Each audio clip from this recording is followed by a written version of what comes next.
Hi everyone, Danny here, and welcome to Spinelli Speaks and another Sunday night summary of Edward Rutherfurd's Sarum. We are getting through these chapters slowly but surely, and I do want you to stay till the very end to hear about what's coming for the next chapter. So be sure to stay until the end. Now, we are in chapter 7, titled The Castle, this week, but if you've missed any of the previous chapters, please feel free to check the description. I have a full playlist there for you, or check in with us every Sunday night at 6 p.m. as we are continuing on our journey of Sarum every Sunday at 6, unless, of course, there's a holiday. Now, if you are on this journey with me, I'd love to hear from you. Please feel free to comment below, like, and subscribe. So let's get right on into it. Like I said, we are in chapter 7, which is titled The Castle. It was a nice short chapter, only 45 pages long, but we were introduced to a new lineage, which is great. I love adding new family lines in our family tree. So that was really nice. We are in the time 1139. So we have had our Norman Conquest. If you are familiar with William the Conqueror, we have had the Normans come and conquer the land, so we'll see some Norman people now. This is about 260 years after our last chapter in the Two Rivers. If you're thinking it feels like all we ever do is talk about war and battle and pillaging, you would be right. So this chapter is no different. However, we don't see the battle as we did in the last chapter. The last chapter was pretty action-packed. This chapter has the foreshadowing of something that is to come. And so we really follow our main character, who is our new character, new family lineage, as he is a Norman knight. Kind of a minor one, so he's not, decorated and still in battle, but he is, I think, about 50 years old. And his name is Richard de Godefroy, is, I believe, how I remember them saying it in the audiobook. And it's spelt like Richard, but it's pronounced Richard. And then he pretty much owns all of the land, and he is the nobleman or the main person of property in the area. There are laws now. There are people who decide things. So there's someone who is called an adjuster. So basically like a police officer. And they end up making sure that people are doing what they're meant to be doing, but they are specifically guarding the forested land that's around the establishment or the little town that they have, because now the kingdom owns all of the land that isn't part of these villages, and if you hunt, you're basically a poacher. So there's these adjusters who basically look for poachers, and our adjuster in this chapter, his name is Edward Laportier, which is part of that Crona line, so that Crona or Port lineage. And we don't see a lot from him. We just see in one instance where he catches another character somewhat poaching, but there's more to the story. That character is Godric. His name is Godric Body, and he is another character's nephew and another character's cousin. And those characters, one being Nicholas, he's the nephew to Nicholas Massoon, which if you can kind of move those vowels around a little bit, it, I'm sure, will become Mason at some point, because Nicholas is part of that Numa line, so the stoneworkers, and he still is a carpenter stoneworker, works with his hands. So it's very interesting, and I like how Rutherfurd, when he continues family lineages, he also really continues a lot of the attributes that those family lines had in each generation, which I think is fascinating, because I think you see that a lot in even like in real life family trees. If your father was a carpenter, maybe you become a carpenter, and so on and so forth.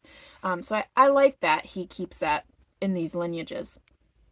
The other character that I was referring to, who is a cousin to this Godric, is William Atterbury, or William Atterbury. Yeah, I think it's Brig. And he's from the Tep line, and he's just annoying. Again, that Tep line is just going to be kind of annoying.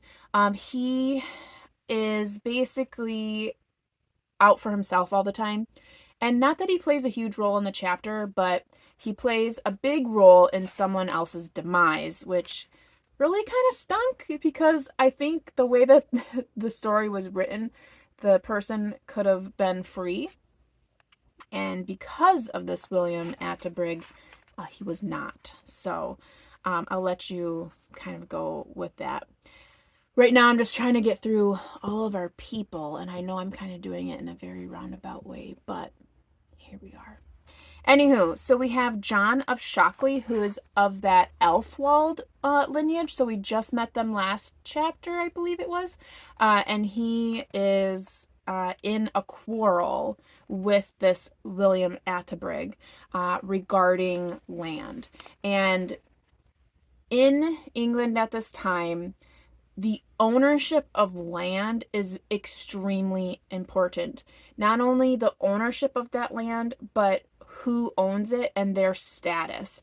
So a couple years prior, we know that the Doomsday Report was introduced, or the Doomsday Inventory. And if you're unfamiliar with that, it is basically a census.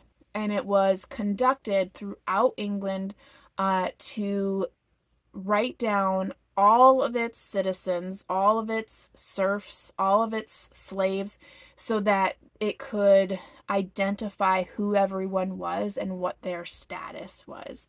So if you are a serf, you are written in as a serf. Then if you were a villain, which is the word that they used for just basically like free men with no title, or no like wealth. So it's just like a common person. Then you're written in that. Not only were people written into this Doomsday Report, but the square footage of land, how much land you owned, how many sheep, cattle, anything that was on the land, everything was documented in this Doomsday Report. And if you recall from Edward Rutherfurd's London, if you read that with me, that played a big role in one of the characters' status much later. So it's a big deal. And so I mention all of that because for some of these characters, the status that they have and the land that they supposedly own is very important, and comes to a point where it's even put forth in front of the king to decide like whether or not one should have the land or not. And all of it comes down to basically like who had lived there, who was given it potentially, who's been farming it. And the king has a very interesting way of figuring that out. So I'll let you get into that as well. So those are our characters. So we have Richard, Nicholas, Godric, William, John, and Edward. Quite a grouping this time around. But as we have seen in several of the other chapters, we really don't follow all of them too closely. We just have little snippets of each of their stories. As I mentioned before, there is a little bit of a foreshadowing of some war or call to arms that's happening in the background of this chapter. And what that is that King Stephen has a cousin, Empress Matilda, and there is a question of power. There is a kind of assertment of taking the crown. And so there is a lot of rumor or speculation that there's going to be a civil war between the two. And because Richard, who is one of our main characters, our new family tree, he is a minor knight. Like I said, he's about 50. And so he's kind of in that inner circle. So he is kind of getting a lot of these whispers. He's also seeing a lot of the local churches. The bishops of those churches are starting to like collect arms and fortify their castles. And specifically, as this chapter is titled The Castle, we are in an area still in the Five Rivers, but we're looking at a castle that has been built by this Bishop Roger. And they're starting to fortify, they're starting to collect arms, and it's very like interesting. There's also a lot of question of why and how these churches, these bishops, have accumulated the amount of wealth that they have, how they are able to build these castles, because it's not just this castle in this spot, but castles kind of throughout this area since this Norman Conquest. So there's this really odd thing that's happening, that like the church and the state are getting too close for comfort. And I know as we look at history, this is a huge issue for some time. And it's interesting how it's starting to be kind of seen at this point. And these knights, this is during the time of the Crusade. So the first Crusade has happened. So we have this, understanding that there should be a separation between the state and church. But we're seeing all these bishops accumulating a lot of wealth. And Richard is like, okay, Bishop Roger is a man of the church, but he's acquiring ammunition. He's acquiring the things that are required for war. So he consults with the king, and there's a lot of whispers. So we have that all in the background. Meanwhile, we still have all of these little, fictional characters and their daily ongoings. And they play a very minor role in the story. The main piece of the chapter is this foreshadowed civil war, essentially. But there's like a lot of like infighting, like bickering. So there's the thing between John and William regarding land, and the chapter opens up with their wives literally like having a brawl in the street, and there's just a bunch of dudes watching, because as you know, historically, that's super fun to watch two women fight. So they're fighting, and it's like a age-old battle, like it's between families. So we open with that, so that's how we learn of that issue.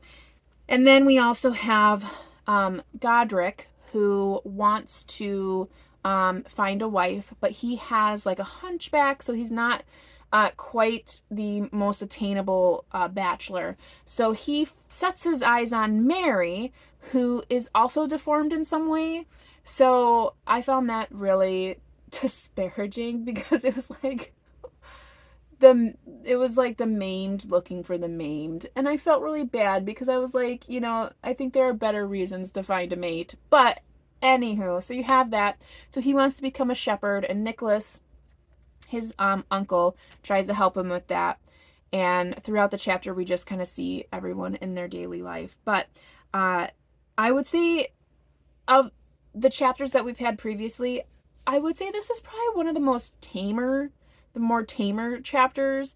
It was a little boring to me, but it did give you a good idea of like the historical background. When the chapter comes to a close, we know that they are right on the cusp of what will be known historically, so in real life, as the anarchy or the civil war, and that is between King Stephen and Empress Matilda. So the role of women, we get one of the, how many men did I mention? So Godric isn't married, but he is trying to marry Mary. And so of the other 1, 2, 3, 4, 5 men Only one of their wives actually has a name. I mean, I'm sure they all have names, but I'm trying to reference the fact that Edward Rutherfurd isn't even naming female characters. So, as far as the role of women goes, they are basically there for procreation, managing the household, and that's it. So there we are with that. And so that we have a reference for like what is the age that a woman marries, basically right after puberty. So if she has been through puberty, she is old enough to marry. So Mary is like 13 years old. As far as religion, again, all of that like accumulation of wealth by these bishops is very unsettling.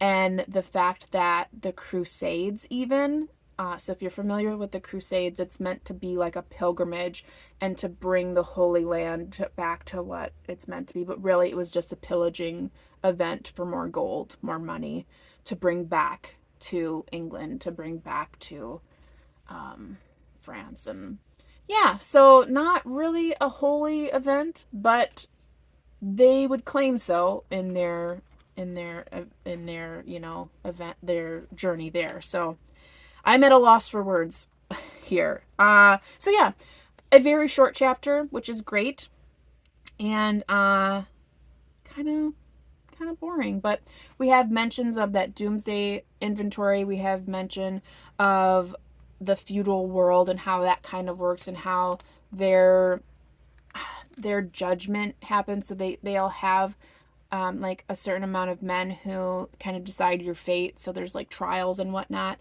And as far as the pronunciation of the area, so we know it right now as Salisbury, but in this time it's actually referred to as Sarisbury. So I thought that was interesting. But yeah, so that's the chapter. That is a chapter. Basically, this impending civil war and squabbles amongst the fictional characters. And now for what you've probably been waiting for, as I mentioned very early on in the chapter, but I wanted to give you a little bit of a heads up for next week. So in our book, we are into, and believe it or not, like almost to the 400s as far as pages go, but we are also into the section of the book that is referred to as New Sarum. And the next chapter, which is chapter 8, is called The Founding. This chapter is 125 pages long. So we will be cutting that in half and doing that in 2 parts. So if you're reading along with me in real time, I want to let you know that if you want to keep in time with me for next week, please do not feel like you have to complete the entire chapter. We will read half of the chapter, and then the next week we will read the following pages after that, because that 125 pages is a lot to read in 1 week for a story such as this, and for me to break it down in a summary. And I don't want you to feel like you have to try to read the 125 pages in 1 week and then have it crammed all into one video. So we'll be breaking that up into 2 parts. So next week you will see the founding part 1, and then the week after that you'll see the founding part 2. I hope that helps you. I know it's going to help me. And with that, I hope you all have a good evening and you are reading something fantastic. Hopefully it's Sarum. You better get started on that next chapter. Anywho, I hope you are taking care, staying safe, and as always, you know how it goes. Happy reading. Bye.